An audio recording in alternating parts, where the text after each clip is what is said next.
Fala nerds, tranquilo? Eu sou o Diogo, Eu sou o Vitor. esse é o canal Correio Nerd, seu resumo de notícias, reviews de séries, animes.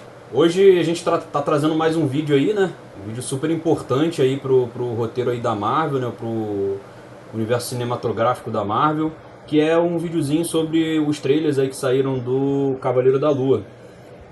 Cavaleiro da Lua, que tem lançamento aí pro dia 30 de março. E a gente vai falar um pouquinho sobre o que a gente achou do trailer, a origem do Mark Spector, né? E também das outras identidades dele, né? E é mais ou menos isso. Se você gostar do canal, se você curtir, deixa o seu like, compartilha com seus amigos, ajuda a gente a crescer. A gente é um grupo de amigos pequeno e a gente quer crescer e trazer mais conteúdos legais pra você. Tá bom? É nóis, gente. Vamos pro vídeo.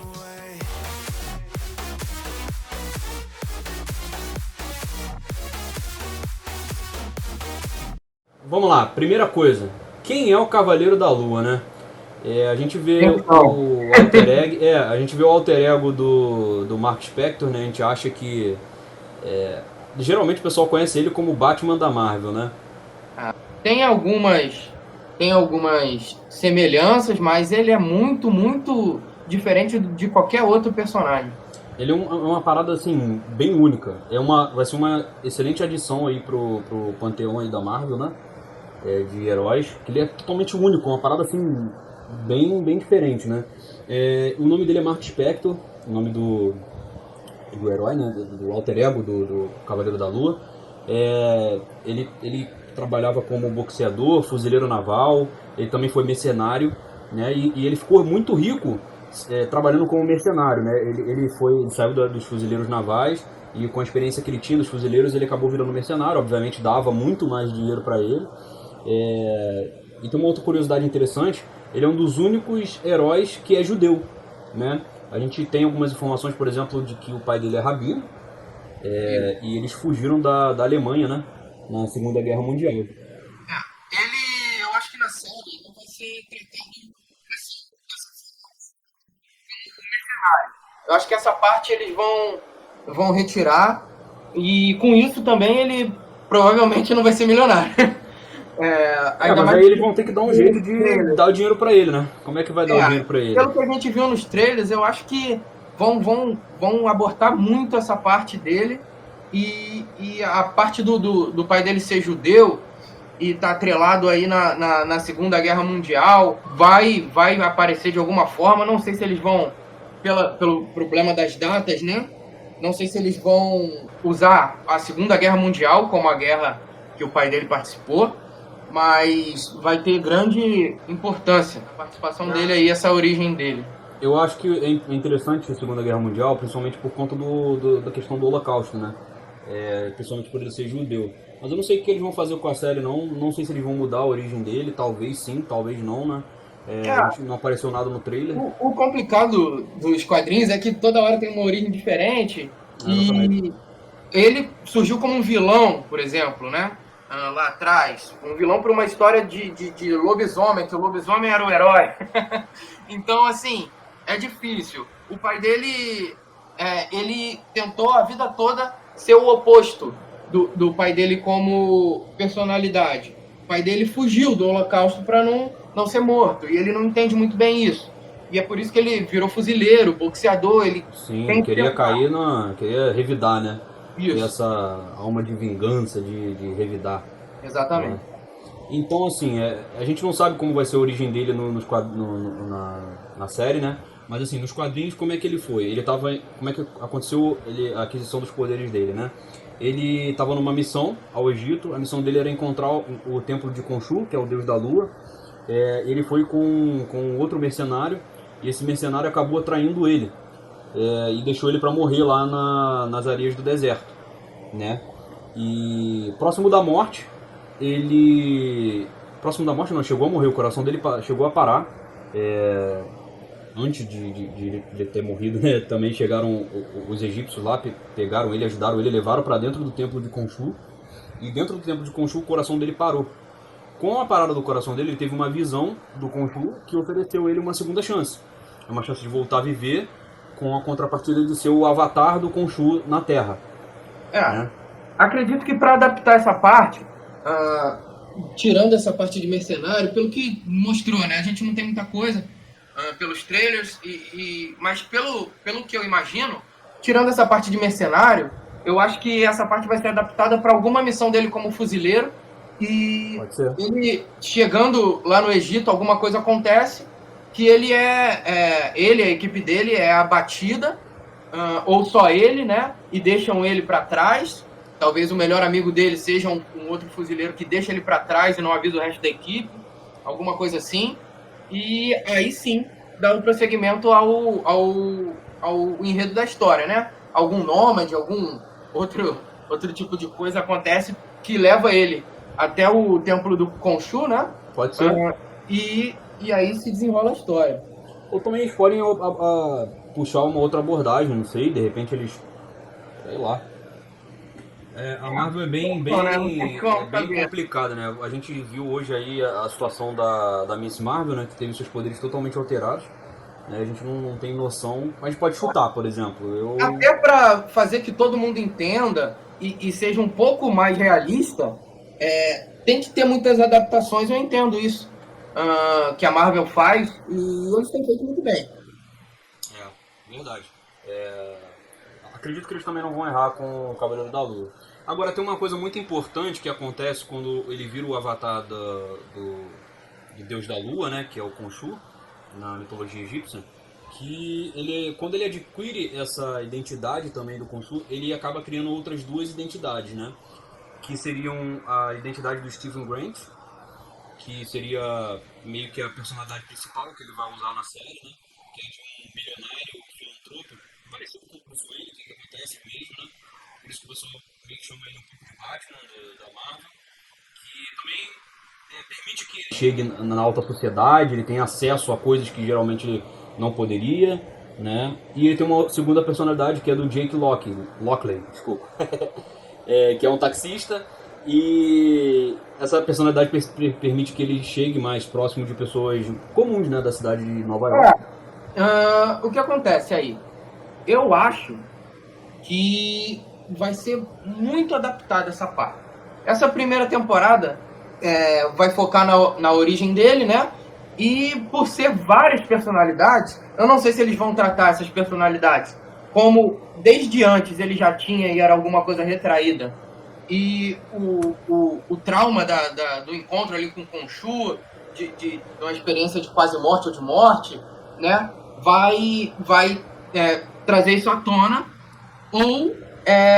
ou o fato dele não saber se é real o encontro dele com esse deus egípcio, vai fazer com que ele fique meio sem saber quem é. Ele perca a própria identidade e daí alguma coisa aconteça que entre, no caso, o Steven, né? Eu acho que se eles trabalharem certinho essa parada das múltiplas identidades dele, vai ficar muito maneiro. É uma parada que é muito difícil acontecer em quadrinho. Na real, não lembro principalmente no universo cinematográfico. A gente tem aí o filme do Fragmentado, né, que é um bom exemplo para isso. É a melhor Mas fora ele, não tem pra nada ele. disso, né? E, assim, as personalidades dele não são conflitantes igual do Fragmentado. As personalidades do Mark Spector, do Cavaleiro da Lua, são mais unidas, assim, eles realmente conversam e têm ideias parecidas e tal, eles têm um certo nível de coesão entre eles. Existe mais uma personalidade também, que é também um vigilante, que é o Mr. Knight, né, que é quando o Cavaleiro da Lua, ele não tá com a roupa dele normal, né, de capa e tudo mais, ele usa um terno, uma gravata, né, ele fica um pouco mais como um detetive, e essa personalidade dele trabalha com a polícia. E talvez seja por isso que daí a gente tem essa ideia de que o pessoal acha que ele é o Batman da Marvel, né?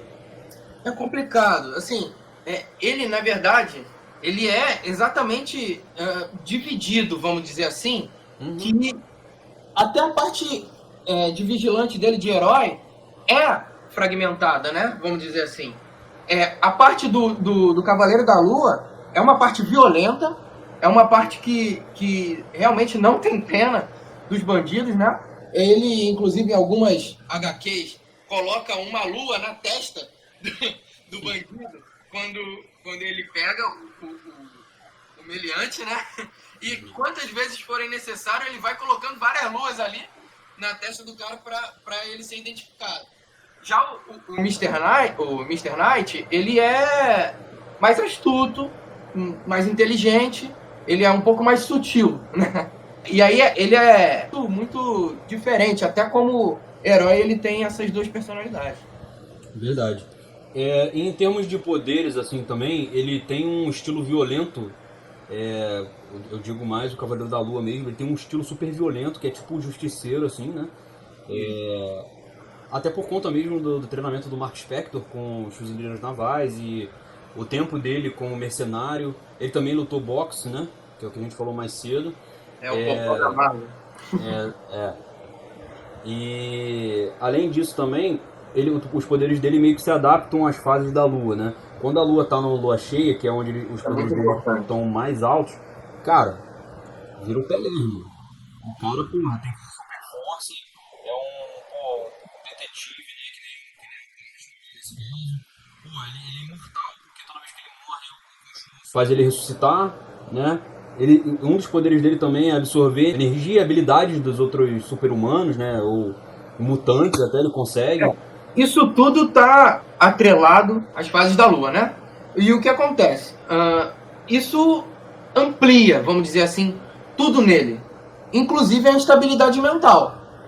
Ele fica mais maluco quando isso acontece. Não tem como... Ele fica paranoico também.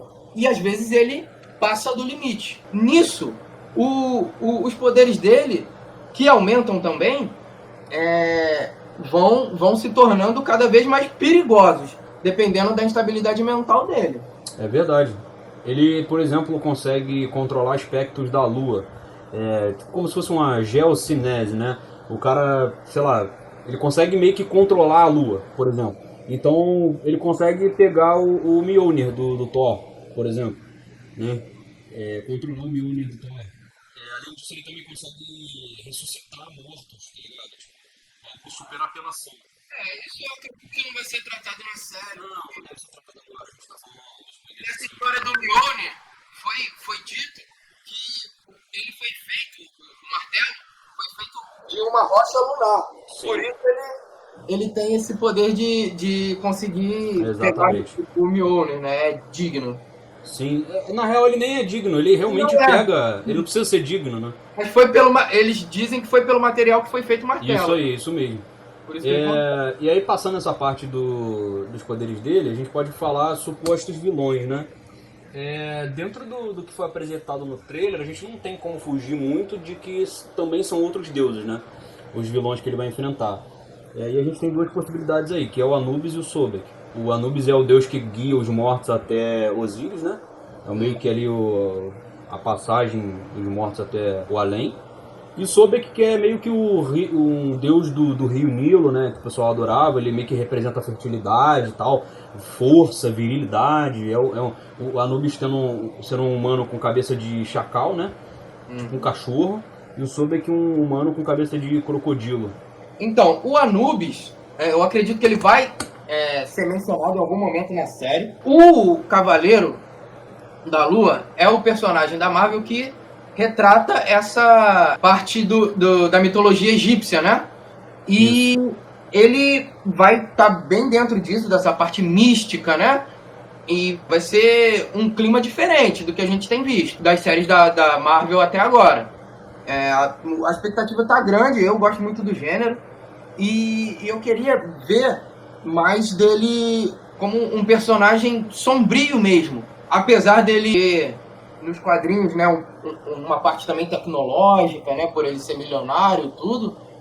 Mas eu acho que nessa série eles vão focar no misticismo aí, nessa parte dessa mitologia mesmo. O Sobek vai ser o vilão, pelo que parece ali, pelos detalhes, né? Tem um jacarezinho ali em várias coisas do Sim, tem vários easter eggs ali. E o arauto dele, que vai ser o Arthur Harrow, vai passar por muitas modificações aí pra série, né? Ele era um cientista maluco que não dava nem tanta atenção pra ele nas HQs, mas aí ele vai ser retratado até, pelo que parece, como líder de uma seita e vai ser um vilão realmente que promete. De respeito. Isso aí. É isso aí, gente. A gente falou mais ou menos pra vocês o que a gente tá esperando, né? O Cavaleiro da Lua, meio que a origem dele. A gente tá esperando muito dessa série, né? Assim como o Miss Marvel também, a gente tá querendo ver coisas legais da Marvel nesse sentido. O lançamento é do dia 30 de março, na quarta-feira que vem. A gente vai estar aqui para poder fazer vídeo para vocês de review. Então ajuda a gente aí nessa caminhada, deixando o like, comenta aí o que vocês estão achando de todo esse hype do Cavaleiro da Lua, né? Que a gente vai estar junto aqui para poder acompanhar os próximos vídeos. A expectativa é grande aí. E agora a gente chegou para ficar, vamos trabalhar em cima dele aí, fazendo review de tudo. Vambora, gente. É isso aí. Obrigado por ter nos assistido. Tamo junto. Abraço. Galera.